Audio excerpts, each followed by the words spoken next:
Tem gente que mora com você a vida inteira e mesmo assim não te conhece.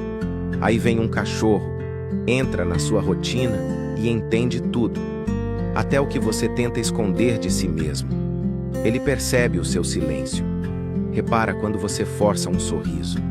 Não manda mensagem só quando precisa. Não inventa desculpa para sumir. Não pergunta como você tá só para puxar assunto. Ele fica. Mesmo quando o dia tá ruim. Mesmo quando você não tem força nem para conversar. Enquanto muito humano se distrai, o cachorro presta atenção. Enquanto muitos parentes te julgam, ele só quer deitar do seu lado. Presença não tem a ver com sobrenome. Tem a ver com amor, com entrega, com constância. E nisso, tem cachorro que vale mais do que qualquer parente distante. Porque família de verdade é quem fica quando o mundo desaba.